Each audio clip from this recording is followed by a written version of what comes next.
आत्मदेव पंडित जी बहुत अच्छे पूजा पाठ करने वाले परम विद्वान ब्राह्मण थे। उनकी पत्नी थी धुंधली देवी। और पंडित जी के यहाँ कोई संतान नहीं थी। पंडित जी दीन दुखियों की खूब मदद करते हैं। गौ पृथ्वी सुवर्ण वस्त्र इत्यादि खूब दान करते हैं, लेकिन फिर भी संतान की प्राप्ति नहीं हुई। घर में एक गौ माता भी है, लेकिन वो भी बांझ हो गई। तुलसी की बार बार स्थापना करते हैं, लेकिन वो भी बार बार सूख जाती है। ये सब देखकर के ब्राह्मण देवता चिंतित रहने लगे। अब तो कुछ समय के पश्चात पड़ोसी भी ताना मारने लगे, अरे बोले इनके तो दर्शन भी बेकार हैं, इनके यहाँ संतान नहीं है, ये तो निपुत्री है, निपुत्री का दर्शन नहीं करना चाहिए। अब पंडित जी को बहुत बुरा लगता, लेकिन भगवान की मर्जी के आगे किसकी चलती है। एक दिन पंडित जी ज्यादा दुखी हो गए, तो दुखी होकर के और वन में निकल गए।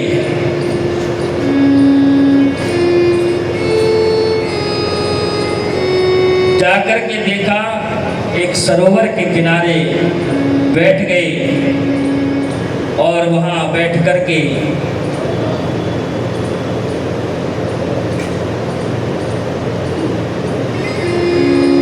रोने लगे, विलाप करने लगे।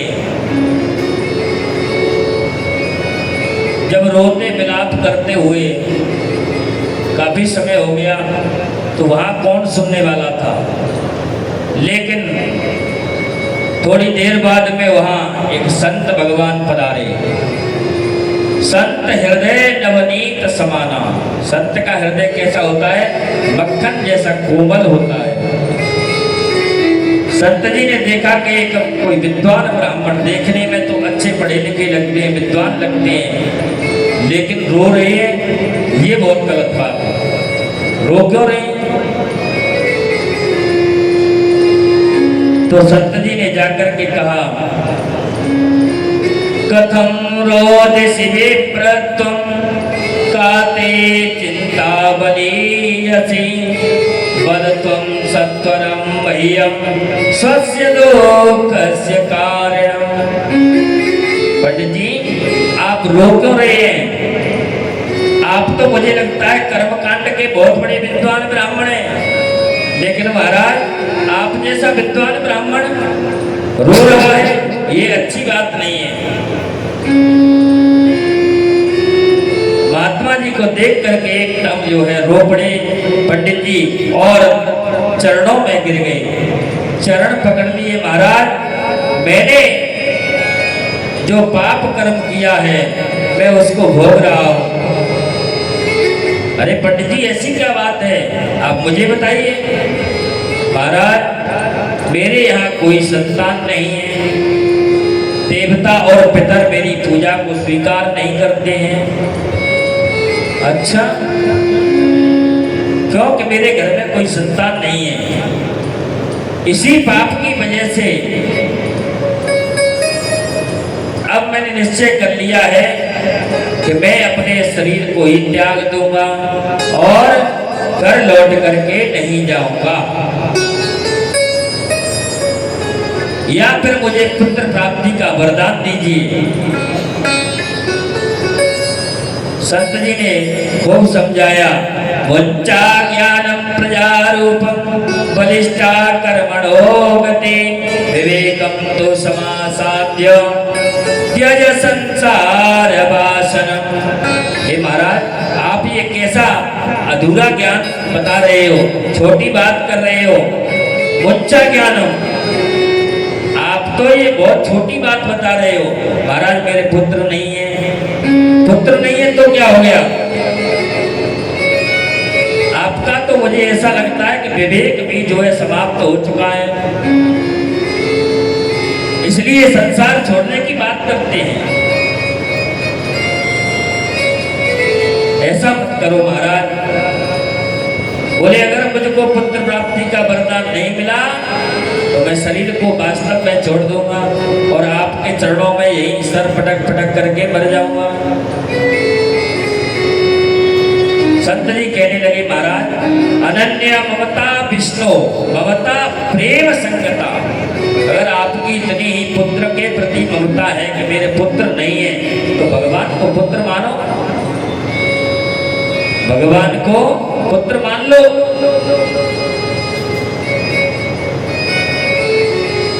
बोले महाराज, ये उपदेश तो मैं भी अपने यजमानों को खूब देता हूं, क्योंकि ब्राह्मण तो थे ही। मुझे अगर आपके पास मेरे इस दुख की निवृत्ति का कोई उपाय हो तो वो बताओ। ये ज्ञान तो मैं भी बहुत देता हूं। इसकी आवाज बढ़ाओ भैया।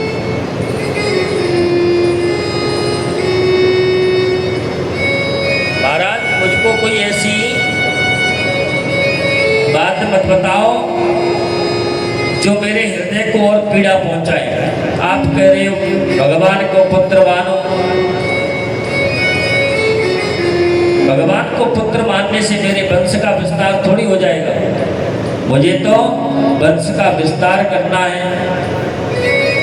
तो महात्मा जी फिर समझाने लगे, पंडित जी अगर पुत्र नहीं होता है तो कुछ समय का कष्ट जरूर होता है,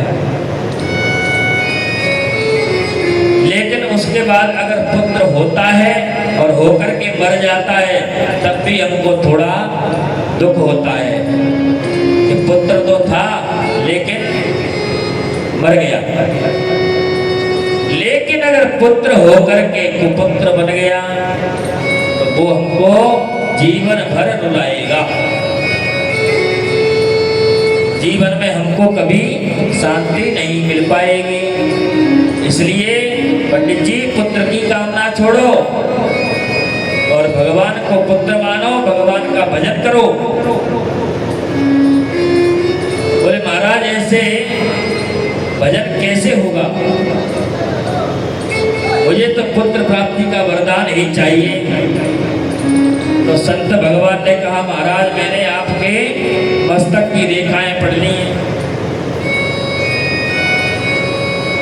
सप्त जन्मावधि तत्र पुत्रो नैवच नैवच।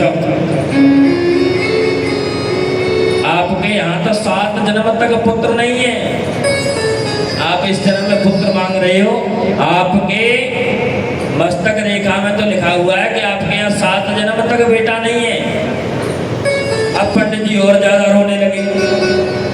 तो महात्मा जी को दया आ गई, उन्होंने एक फल निकाला अपनी झोली से, पंडित जी ये लो, ले जाकर के अपनी पत्नी को खिला देना और जैसे नियम व्रत बताए सभी नियम का पालन करना तो आपको पुत्र की प्राप्ति हो जाएगी। महात्मा जी को तो पता था और महात्मा जी ने बताया भी था कि आपके यहाँ 7 जन्म तक बेटा नहीं है तो नहीं है। इधर पंडित जी घर पहुंचते हैं, पंडितानी जी, अच्छा पंडितानी कैसी थी? नाम था धुंधली, यथा नाम तथा गुण।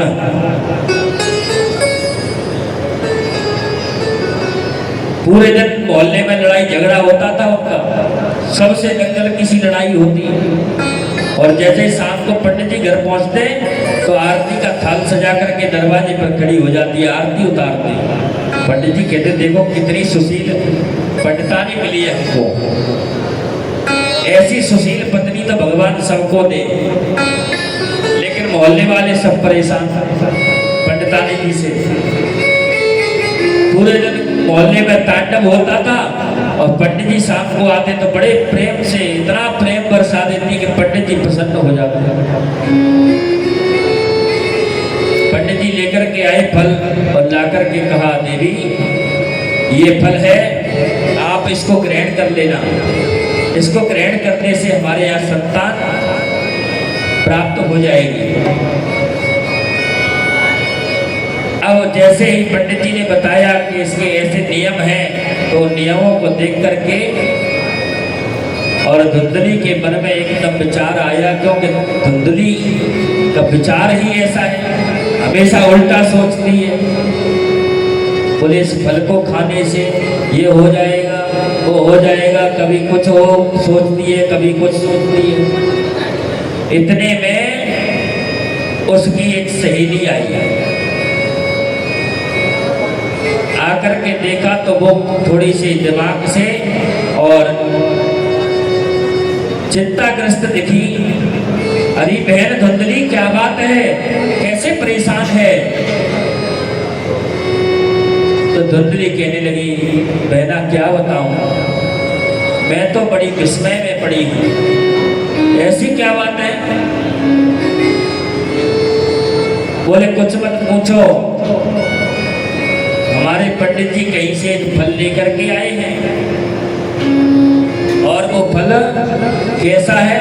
बोले इससे पुत्र की प्राप्ति हुई और नियम ऐसे बताए हैं, भागना नहीं है, दौड़ना नहीं है, कहीं से कूदना नहीं है और इस तरह से घर में ही रहना है। और मैं तो इस तरह से पालन नहीं कर पाऊंगा। और मैंने तो सुना है कि जो है गर्भवती स्त्री ज्यादा दौड़ नहीं सकती है। बोले बहन तेने सही सुना है। तो बोले घर में कहीं आग लग गई तो मैं तो मर जाऊंगी इसी में जल करके। मतलब हर बात को उल्टा लेती है। दूसरी बात, गर्भवती स्त्री घर का काम भी नहीं कर पाती है। बोले सत्य बात है। तब तो फिर घर में काम करने के लिए मेरे पतिदेव ननद को ले आएंगे और जब ननद को ले आएंगे वो तो मेरे घर का सूखड़ा साफ करके चली जाएगी। बोलो राधे राधे। तो इसलिए बहन मैं तो बड़ी दुखी हूं, क्या करूं? तो उसकी जो सहेली थी उसने धुंधली से कहा, देख बहन, जहां पर खाने वाले होते हैं वहां पर तो अन्न धन नहीं होता है और जहां खाने वाला कोई नहीं है वहां भगवान भंडार भर देता है। अब देख यही मेरे और तेरे बीच में कितना फर्क है। तेरे पास इतना धन है लेकिन कोई संतान नहीं है और मेरे घर में लाइन लगी है बच्चों की, लेकिन वहां खाने के लाने पड़ रही है। तो ऐसा है बहन, मैं अभी गर्भवती हूँ, तू बहाने बना के अपने पेट से कपड़े बांध लेना और पति से कह देना कि मैं गर्भवती हूँ। पंडित जी जब आए तो उनसे बोल देना मैं गर्भवती हूँ और फल को परीक्षा के लिए गाय को खिला दो। जब मेरे पुत्र हो जाएगा तो मैं उस पुत्र को तुम्हें दे दूंगी और तुम उसके बदले में मुझे धन दे देना, तो मेरे बच्चों का भी पालन पोषण हो जाएगा, आपको फ्री में पुत्र मिल जाएगा। बोल वृंदावन बिहारी लाल की जय। अच्छा, फ्री का हर किसी को चाहिए आजकल। ऐसे ऐसे आजकल टोटके बताते हैं महाराज गद्दी पर बैठ करके। बोले भागवत की कथा में ये लिखा है, देवी भागवत में ये लिखा है, शिव पुराण में ये लिखा है। अब वो टोटके बताते हैं सब फ्री के। तो माताओं की भीड़ इतनी हो गई है आजकल कि ये मानो के तालाबों में तो मिट्टी खत्म हो गई और बेलपत्र के पत्ते, सब बेलपत्र के पेड़ जितने थे सब टूटे हो गए, सबको जो है पत्तों को तोड़ तोड़ करके चबा गई। और भगवान शंकर के जो मंदिर से जो नदी या वो निकलती थी वो भी सब सूख गई। क्यों? क्योंकि माताएं जाती हैं जल चढ़ाने के लिए, एक लोटा जल चढ़ाती हैं, एक बाल्टी नीचे लगा देती हैं, दूसरा चढ़ाता है उसका भी साथ में ले जाती हैं। बोलो राधे राधे। माताओं, ये शास्त्र का प्रमाण है, भगवान शंकर का चढ़ा हुआ प्रसाद किसी को नहीं खाना चाहिए, इस पर चंड का अधिकार होता है। तो इसलिए कोई भी वस्तु है, भगवान शंकर का अगर प्रसाद भी आपको दिया है, उस प्रसाद को मस्तक से लगाओ और गाय को खिला दो।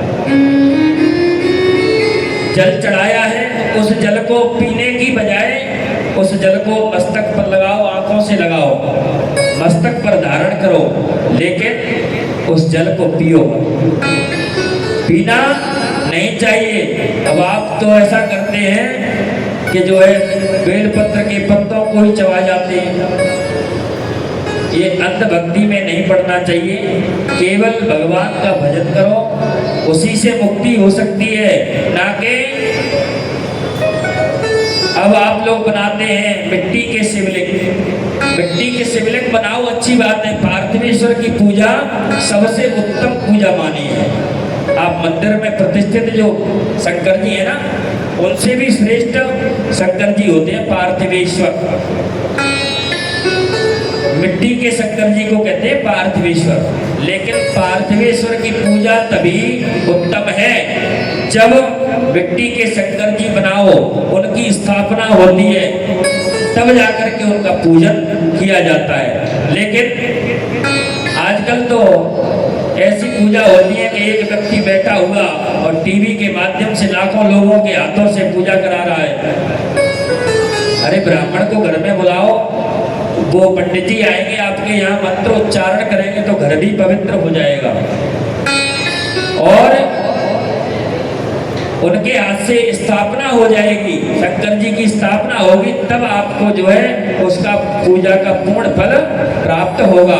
तो इसलिए मैं किसी की बुराई नहीं करता, लेकिन आप जो है कभी भी पूजा पाठ करें तो ऑनलाइन के बजाय पंडित जी को बुला करके पूजा पाठ करिए, इसमें कोई दोष नहीं है। पार्थिवेश्वर भगवान का पूजन सबसे श्रेष्ठ है, लेकिन जब भी है तब उसकी स्थापना हो जाए। क्या मूर्ति में आप बिना स्थापित भगवान की पूजा कर सकते हो? पत्थर की मूर्तियां लाखों पड़ी हैं सड़कों पर, जो बनाने वाले हैं बना बना करके सड़कों पर बगल में रख देते हैं, सड़क के किनारे। क्या आप उनकी पूजा करने जाते हो? नहीं जाते हो। पूजा कब करते हैं? जब उस मूर्ति को लाया जाता है, ला करके उसकी प्राण प्रतिष्ठा कराई जाती है, तब प्राण डल जाते हैं, तब उसकी पूजा की जाती है। तो वो मिट्टी के जो शिवलिंग हैं, उनमें जब तक प्राण प्रतिष्ठा नहीं होगी तब तक वो पूजने योग्य कैसे हो गए? वो तो मिट्टी ही नहीं। तो इसलिए उसकी पहले प्राण प्रतिष्ठा कराओ, तब फिर उसका पूजन करो, आपको पूरा फल प्राप्त होगा। यहाँ पर यही बात पंडितानी बार बार सोच रही है, बोले क्या करूं क्या नहीं करें।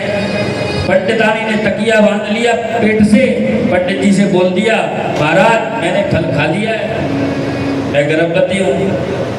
पंडित जी बेचारे सुबह के निकलते हैं, शाम को आते हैं, उनको क्या पता वो फल जो गाय को खिलाया था, उस फल के प्रभाव से गाय गर्भवती हो गई।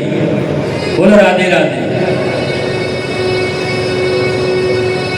अब आगे चल करके धीरे धीरे समय व्यतीत हुआ। जब 10वां महीना आया तो पंडितानी जी तो रोजाना तकिया बढ़ाते जाएं, हर महीने तकिया बढ़ा दें। पेट जितना जैसे गर्भवती महिला का होता है उसी अनुसार उन्होंने पेट बना लिया। पंडित जी चले गए कहीं 2-4 दिन अनुष्ठान करने के लिए। जब लौट करके आए तो उसी दिन सहेली के यहाँ जब पुत्र हुआ तो रातों रात अदला बदली कर ली, पुत्र को दे गई और धन माया ले गई। अब यहाँ पर जैसे ही पंडित जी आए तो पंडितानी ने कहा, पंडित जी पुत्र हुआ है। पंडित जी बेचारे बड़े खुशी के मारे और खूब अन्न धन वस्त्र लुटाते फिर रहे हैं। बोले राधे राधे। अब पंडित जी को इतनी खुशी हुई, उन्होंने खूब बढ़िया जात कर्म संस्कार कराया, ब्राह्मणों को खूब दान दक्षिणा दी, सारे कार्य कराए। पंडित जी ने कहा, देवी जब पुत्र हुआ है तो इसकी खुशी तो सबको मनानी चाहिए, सबको खूब बधाई देनी चाहिए। धीरे धीरे समय निकलता गया। कुछ समय बाद उस गाय ने भी एक पुत्र को जन्म दिया। बोलो राधे राधे। लेकिन गाय जो है, गाय का जो पुत्र है उसका पूरा संपूर्ण शरीर मानव जैसा है, केवल गाय का चिन्ह के रूप में कान आए थे। अब यहाँ पर पंडित जी बड़े प्रसन्न हो गए। आपने पंडित जी, अरे बोले महाराज कहाँ तो एक पुत्र नहीं था, वो दो दो पुत्र हो गए हमारे यहाँ तो। पंडित जी ने कहा, बोले देवी अब तो हमारे यहाँ दो दो पुत्र हो गए हैं, दोनों पुत्रों का नामकरण किया जाए। बोले महाराज सुनो, 9 महीने कष्ट मैंने झेले हैं, नामकरण भी मैं ही करूंगी, नाम मैं धरूंगी। अरे बोले देवी ऐसी क्या बात है? बोले नहीं महाराज, नामकरण तो मैं ही करूंगी। कोई बात नहीं देवी आप रख लो। बोले महाराज मेरा नाम धुंधली, मेरे बेटे का नाम धुंधकारी होगा। अच्छा, जो गाय का पुत्र था उसके कान गाय जैसे थे, इसलिए उसका नाम रखा गया गोकर्ण। लेकिन आगे चल करके गोकर्णो पंडितो ज्ञानी धुंधकारी महाखल। गोकर्ण तो बहुत बड़े पंडित ज्ञानी हुए और धुंधकारी महाखल दुष्ट हुआ। बोलो राधे राधे। अब यहाँ पर दोनों पुत्रों का जो है लालन पालन बहुत अच्छे से चल रहा है। धीरे धीरे जब दोनों पुत्र बड़े हुए तो गोकर्ण जी महाराज तो भगवान के भजन में लगे रहते थे। धुंधकारी धुंधली का बेटा था, इसलिए धुंधली उस पर बहुत ज्यादा लाड़ प्यार करती रहती थी। अच्छा, एक पुत्र जिसके यहाँ होता है ना, उसके बिगड़ने के चांस बहुत रहते हैं। अक्सर करके एक पुत्र जो है बिगड़ ही जाता है, क्योंकि माँ बाप उस पर बहुत ज्यादा लाड़ प्यार करते हैं। वैसे शास्त्र का नियम है कि 5 वर्षाणि लाड़येत 10 वर्षाणि ताड़येत प्राप्ते तु 16 वर्षे पुत्र मित्र पद आचरे। चाहे 1 हो चाहे 10 हो, 5 वर्षाणि लाड़े, 5 वर्ष तक खूब लाड़ प्यार करो। ताड़ना भी है तो 10 वर्ष तक खूब ताड़ो। 5 से 10 वर्ष के बीच में ज्यादा अगर कोई उदक करता है, परेशान करता है, तो अगर कोई डांटना फटकारना भी है तो खूब डांटो। लेकिन प्राप्ते तो 16 वर्षे, जैसे 16 वर्ष का हो जाए फिर उसको डांटना फटकारना बंद करो, फिर उसके साथ में मित्र जैसा व्यवहार करो। अगर आप उसके प्रति ऐसा व्यवहार नहीं करेंगे तो वो आपसे डर करके रहेगा, और डर करके रहेगा तो फिर आपको कोई बात बताएगा नहीं, गलत कार्य भी करेगा तब भी नहीं बताएगा, अच्छा काम करेगा तब भी नहीं बताएगा। बोलो राधे राधे। इसलिए बच्चों को कभी डरा करके नहीं रखना चाहिए, उनको मित्र जैसा व्यवहार करो तो फिर उनके बिगड़ने के कोई चांस नहीं होते हैं। बच्चा कभी नहीं बिगड़ सकता है। आप बच्चे से हर 2-4 दिन में जब भी आता है तो रोजाना रहती है साथ में, लेकिन भाई बंधु जब भी कहीं व्यापार से अपने से फुर्सत मिले तो बच्चों के साथ बैठ करके थोड़ा समय व्यतीत किया करें, जिससे कि बच्चा अपने मन की बात आपको बता सके। यहाँ पर एक पुत्र के कारण अब धुंधली उस पर इतना प्यार करती, कोई वस्तु मांगता तुरंत दे देती। पंडित जी कहते इसको इतना लाड़ प्यार मत करो, बिगड़ जाएगा। अरे पंडित जी किसका धन है, इसी का तो है, खाने पीने दो। अब धीरे धीरे धीरे धीरे वो इतना आदी हो गया कि वो अब कोई भी पढ़ाई लिखाई करता नहीं है, कोई कार्य नहीं करता है। अब तो वही घर से हर प्रकार का कोई भी सामान मिला धन लेता और बेच देता। इतना तक करने लग गया, जब धन पूरा खत्म हो गया तो माँ बाप से कहने लगा जबरदस्ती लाओ, कहाँ धन छुपा के रखा है। तो माता कहती बेटा मेरे पास कहाँ है, तो माता को मारने लग गया। गोकर्ण जी महाराज जो हैं वो भाव से आदमी पंडित जी को पिताजी कहते हैं। गाय के पुत्र हैं लेकिन फिर भी पिताजी बोलते हैं भाव से। अब इतना जब परेशान करने लग गया धुंधकारी तो धीरे धीरे करके एक दिन पंडित जी तो बहुत परेशान हो गए। बोले ये तो इसने तो घर को नरक बना दिया। जब घर का पूरा सामान खत्म हो गया, सब धन नष्ट हो गया, तो फिर चोरी करने लग गया, कई बार पकड़ा गया। पंडित जी बड़े दुखी हुए। पंडित जी जब ज्यादा रोने लगे, दुखी होने लगे, तो एक दिन गोकर्ण जी महाराज ने पूछा, महाराज क्या बात है पिताजी, आप इतने परेशान क्यों हैं? बोले भैया मेरा जो पुत्र है धुंधकारी, उसने तो मेरा जीवन नरक बना दिया है। उस समय संत जी ने कई बात उनके दिमाग पर नहीं आई, लेकिन आज उसी पुत्र के कारण दुखी हैं। संत जी ने कहा महाराज अगर पुत्र कुपुत्र हो गया तो, अब कुपुत्र हो गया तो अब आज भी परेशान है। तब गोकर्ण जी कहने लगे, पिताजी आप अपने मन को, अपनी आत्मा को एकाग्र चित्त कीजिए और भगवान का भजन करो।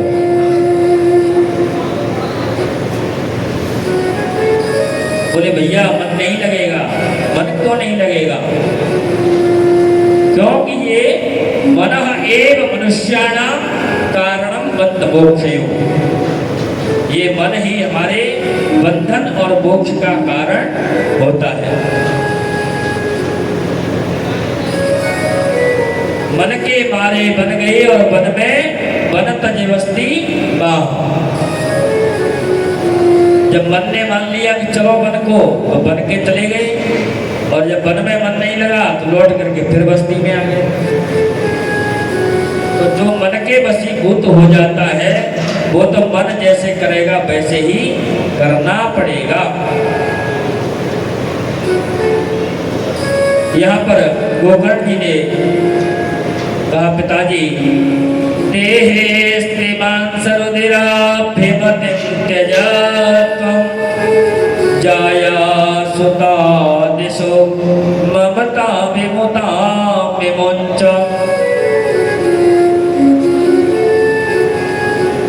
हे पिताजी आप इस देह हाड़ मांस के इस शरीर में क्यों ममता करते हैं? देहेस्तिमान सरुदिरै विमतिं त्यजत्वा, आप जो है भगवान का भजन क्यों नहीं करते? तब गोकर्ण जी के सुंदर उपदेश को सुनकर के पंडित जी वन में चले गए। अब इधर में माता अकेली रह गई तो माता को मारने पीटने लग गया। एक दिन परेशान होकर के और माता भी कुएं में कूद करके आत्महत्या कर ली। बोलो राधे राधे। अब यहाँ पर पिताजी जब वन में चले गए, माता जो है कुएं में कूद करके मर गई। तब जाकर के अब वो सोचने लगा, बोले अब तो कोई घर में रोकने टोकने वाला भी नहीं है। गोकर्ण जी महाराज तीर्थ यात्रा पर चले गए। अब तो रोजाना चोरी करता, लूटपाट करता, रात्रि के समय काली पट्टी बांध करके सड़कों पर घूमता, वेश्याओं का संग करने लग गया। एक दिन तो उसने क्या किया कि 5-5 वेश्याओं को लाकर के घर में रख लिया और वेश्याओं ने कहा, हमको खाने के लिए लाओ, हमारी जरूरतों के लिए धन लाओ। तो जाकर के राजा के घर में और चोरी करने गया, तो वहां से इतना धन लूट करके लाया, ला करके और उन वेश्याओं को दे दिया। वेश्याओं ने सोचा आज नहीं तो कल राजा इसको जरूर पकड़ लेगा, अगर इसको पकड़ेगा तो इसके साथ में हमको भी दंड मिलेगा। तो उन पांचों वेश्याओं ने उस सोते हुए धुंधकारी को खटिया में ही रस्सी से कस करके और जलते हुए अंगारे उसके मुंह में घुसेड़ दिए, जिससे वो तड़प तड़प करके मृत्यु को प्राप्त हो गया। बोल राधे राधे। बोलिए वृंदावन बिहारी लाल की। जब तड़प तड़प करके मर गया तो उसको वहीं जमीन में गड्ढा खोद करके उसको गाड़ दिया, सारे धन को लेकर के, और वो वेश्याएं वहां से चली गई।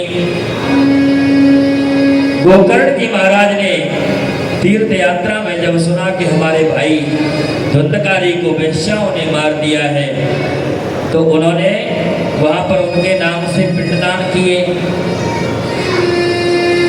गया श्राद्ध भी किया, गीता पाठ कराया। अब कुछ समय के पश्चात गोकर्ण जी महाराज लौट करके अपने नगर में आए।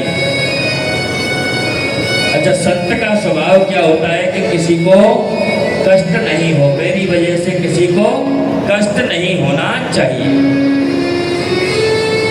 तो अर्धरात्रि में जब गोकर्ण जी महाराज नगर में आए तो उन्होंने सोचा अगर किसी को मैं बताऊंगा तो ये सारे नगरवासी अभी सब लोग इकट्ठे होकर के मेरे पास आ जाएंगे, तो इसलिए किसी को कष्ट मत दो। बोले मेरे पिताजी के घर में अब कोई है नहीं, वही एकांत में वही शयन करेंगे। अपन तो संत हैं, संतों को क्या चाहिए, भजन करना है। जैसे ही अपने पिताजी के बने हुए घर में पहुंचे तो वहां पर क्या देखा, जाकर के भजन करने लगे तो एक ऐसी आत्मा जो कभी भैंसे का रूप धरे, कभी बकरे का रूप धरे, कभी हाथी का रूप धर ले, कभी किसी प्रकार की बोली निकाले, इस प्रकार से अनेक प्रकार से जो शब्दों का उच्चारण करने लगा। गोकर्ण जी महाराज कहने लगे भैया है कौन आप, बोलते क्यों नहीं है? लेकिन वो प्रेत जो है ना, प्रेत का शरीर बिल्कुल सूक्ष्म होता है वो, तो उससे कोई भी बात कह नहीं सकता है सूक्ष्म शरीर के कारण। तो महात्मा गोकर्ण जी ने कमंडलू से अभिमंत्रित करके जल और जैसे उस प्रेतात्मा के ऊपर फेंक दिया, उसमें से जो है धुंधकारी जी प्रकट हुए, बोले अहम भ्राता त्वदीयोऽस्मि धुंधकारी नामतः स्वकीयेनैव दोषेण ब्रह्मा त्वं नासितं मया। हे महाराज, हे भ्राता, मैं कोई और नहीं, अहम भ्राता त्वदीयोऽस्मि, मैं आपका भाई धुंधकारी नामतः स्वकीयेनैव दोषेण, मैं अपने ही दोष के कारण मैंने अपने ब्रह्मत्व का नाश किया है। इसलिए हे भैया, मेरी कोई मुक्ति का उपाय अगर कोई ऐसा हो तो मुझे जरूर ऐसा कोई उपाय करो। बोले भैया तुम्हारे लिए तो मैंने गया श्राद्ध किया, पिंडदान भी किया। बोले ऐसा कैसे हुआ, तब भी आपकी मुक्ति नहीं हुई? मुक्तिर्मेन भविष्यति, आप मेरे लिए गया श्राद्ध सतेनापि, आप 100 गया श्राद्ध करिए, फिर भी मुक्तिर्मेन भविष्यति, मेरी मुक्ति नहीं हो सकती है। अच्छा क्यों? ये बात आपको किसी ने नहीं बताई होगी अब तक। कैसे? जब गोकर्ण जी महाराज गया श्राद्ध कर रहे थे, पिंडदान कर रहे थे, तो उस गया श्राद्ध और पिंडदान में गोत्र और नाम का जो उच्चारण कर रहे थे वो आत्मदेव पंडित जी का कर रहे थे, लेकिन वो पुत्र तो आत्मदेव जी का था ही नहीं, इसलिए उस नाम गोत्र के द्वारा उनको वो गया श्राद्ध, पिंडदान इत्यादि उसको मिला ही नहीं। इसलिए उसके प्रेतत्व की मुक्ति नहीं हुई।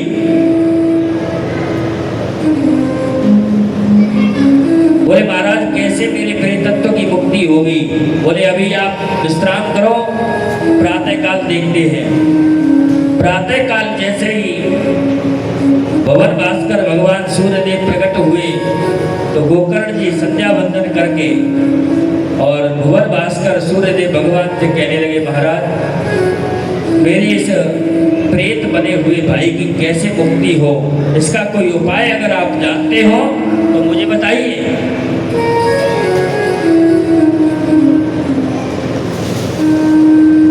भुवन भास्कर भगवान सूर्य ने कहा आप परम संत हैं, अगर आप जैसे परम तपस्वी संत के मुख से अगर इस प्रेतात्मा को भागवत कथा सुना दी जाए तो इसका प्रेतत्व नष्ट हो जाएगा। बोल राधे राधे। प्रातःकालीन जब सभी लोगों ने देखा कि गोकर्ण जी महाराज नगर में पधारे हैं तो सभी ने और गोकर्ण जी महाराज का खूब स्वागत सम्मान किया। गोकर्ण जी महाराज ने कहा भैया मेरा भाई जो धुंधकारी था वो प्रेत योनि में पहुंच गया है, इसलिए उसकी प्रेत योनि से मुक्ति कराने के लिए मुझे भागवत की कथा करनी पड़ेगी।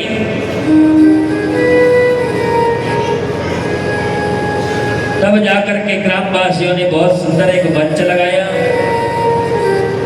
और मंच पर गोकर्ण जी महाराज कथा श्रवण करा रहे हैं। उन्होंने कहा भाई धुंधकारी आप जहाँ कहीं भी हों आकर के ये कथा श्रवण करें, अपनी मुक्ति को प्राप्त करें। अब धुंधकारी प्रेत रूप में जैसे ही आकर के और गद्दी पर बैठ जाता, लेकिन हवा का थोड़ा सा झोंका आता तो उड़ जाता, क्योंकि प्रेत का शरीर बहुत हल्का होता है, सूक्ष्म शरीर होता है। सूक्ष्म शरीर के कारण एक जगह टिक करके नहीं बैठ पाता, और जब तक टिक करके नहीं बैठेगा एक जगह शुद्ध आसन सुखासन लगा करके नहीं बैठेगा तब तक भागवत की कथा अपने पल्ले नहीं पड़ेगी। यहाँ तो हम देख रहे हैं अभी 2-3 घंटे हुए, कितना टाइम हो गया, 3-3.5 घंटे हुए और कम से कम 10 बार आसन बदल लिया। कभी ऐसे बैठ जाते हैं तो कभी पैर ऊंचा कर लेते हैं। एक आसन से कथा श्रवण नहीं हो सकती है। अच्छा सबसे बड़ा आसन एक बताऊं आपको, आप कभी दोनों हाथों से दोनों पैरों को बांध करके मत बैठना।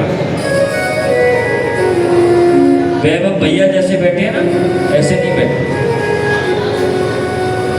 ये दरिद्रासन होता है।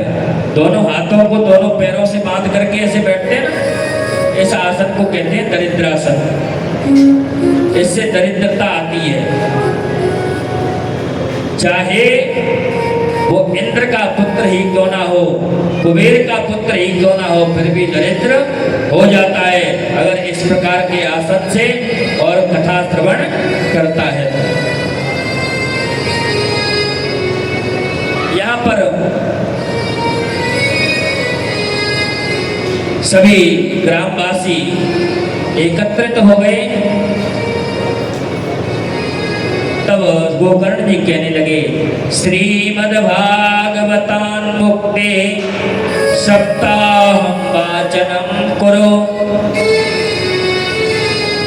इस प्रेत की मुक्ति का जो उपाय है वो भागवत है, इसलिए प्रेत की मुक्ति के लिए जो चल रही भागवत है उसमें प्रेत का शरीर सूक्ष्म है, रुक नहीं पाता है, बार बार उड़ जाता है। लेकिन वहीं पर एक बांस का बिरवा लगा हुआ था, बांस का पेड़, जहां व्यास मंच था उसके बगल में बांस का पेड़ था। तो धुंधकारी ने देखा कि यहाँ तो बार बार बैठने की व्यवस्था नहीं बन रही है, तो एक सप्त ग्रंथि का बांस लगा हुआ था, उस 7 गांठ वाले उस बांस में जाकर के और धुंधकारी बैठ गया। धुंधकारी बैठ गया,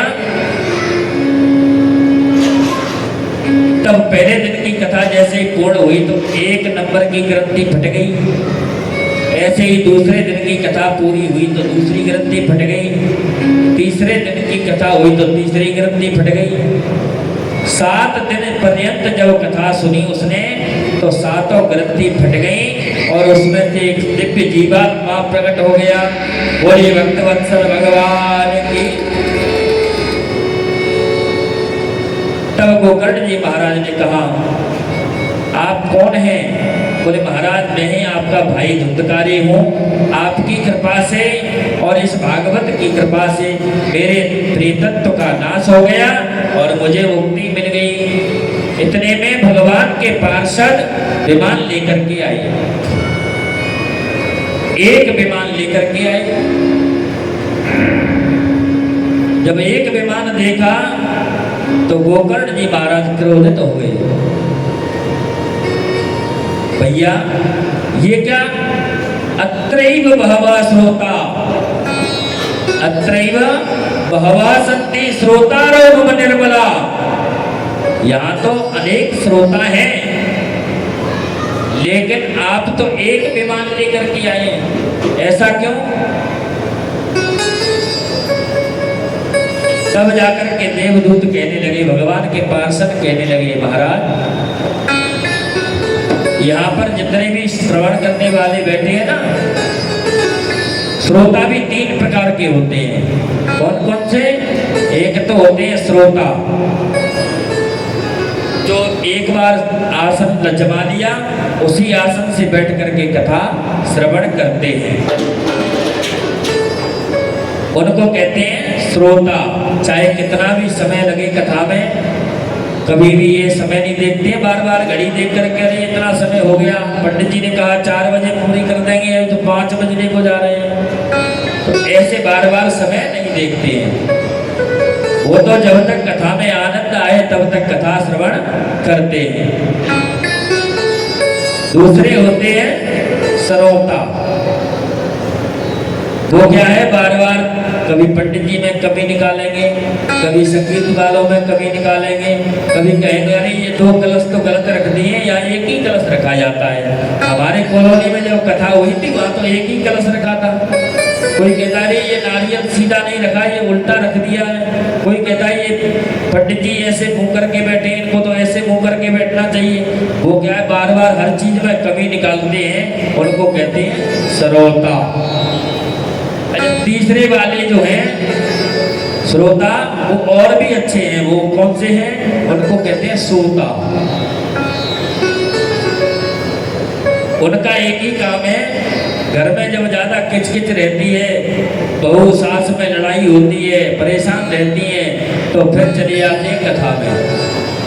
आकर के माताओं का तो स्वाभाविक यही है कि घूंघट मार लेती है। थोड़ा सा घूंघट डाला और बढ़िया एक ऐसी जगह देखी जहाँ पीठ टिक जाए और देख करके पीठ। अब इतनी आवाज पंडित जी की हो रही है तो उनके खर्राटे कौन सुने?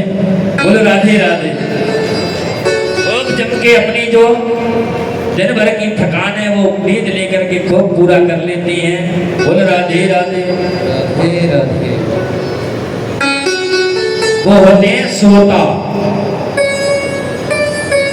पहले नंबर पे श्रोता, दूसरे पे श्रोता और तीसरे पे श्रोता। लेकिन ये ध्यान देना सज्जनों, भगवान अगर मिलते हैं तो वो श्रोता को ही मिलते हैं, श्रोता को और श्रोता को नहीं मिलते हैं। बोलो राधे राधे राधे राधे। अब आगे चल करके फिर पुनः गोकर्ण जी महाराज कहने लगे, महाराज अभी आप ठहरो, हम पुनः एक बार फिर भागवत की कथा कहेंगे। तो गोकर्ण जी महाराज ने दोबारा फिर कथा कही। दोबारा फिर कथा कही तो सभी जितने भी भक्तजन थे उन्होंने कहा, महाराज अब की बार जो कथा होगी उसमें हम कोई भी कार्य नहीं करेंगे, कोई भी चर्चा नहीं करेंगे, बीच में कोई विघ्न बाधा नहीं करेंगे। जो पुरुष वर्ग है उन्होंने कहा महाराज अब कोई कार्य व्यवसाय की बात नहीं करेंगे कि हमारी फैक्ट्री में क्या हो रहा है, कि हमारे व्यापार में क्या हो रहा है, कि दुकान पे कोई नौकर को अकेला छोड़ करके आए, कहीं सफाया नहीं कर दे। हम ऐसी कोई बात नहीं सोचेंगे, ना ही बीच में उठ करके जाएंगे। माताएं कहने लगी महाराज हम भी कोई ऐसी घर गृहस्थी की बात नहीं करेंगे, न कहीं सास बेटी होगी तो बहू का चिंतन नहीं करेंगी, बहू बेटी होगी तो वो सास का भी चिंतन नहीं करेंगे कि हमारी सास ऐसी है, किसी से बुराई नहीं करनी है। इस प्रकार से आप तो केवल हमको शुद्ध कथा श्रवण कराओ। तब दोबारा से फिर गोकर्ण जी महाराज ने कथा सुनाई। तब आने तान विमानाने, अनेक वाहन जो आए वहां विमान आकर के और सभी श्रोता उनमें सवार होकर के वैकुंठ धाम को प्राप्त हुए। बोलो भक्तवत्सल भगवान की जय हो। उनका आवागमन का कुचक्र मिट गया।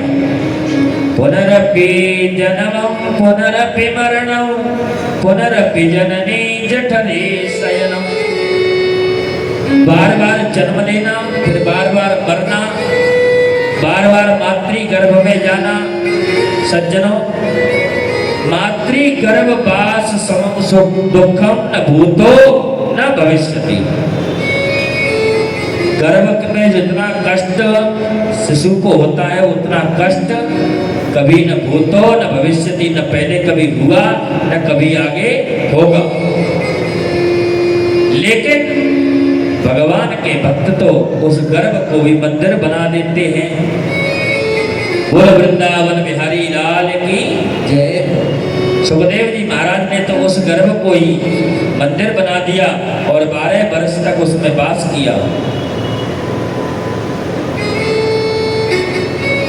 लेकिन वो कोई महापुरुष ही होते हैं जो भजन के प्रताप से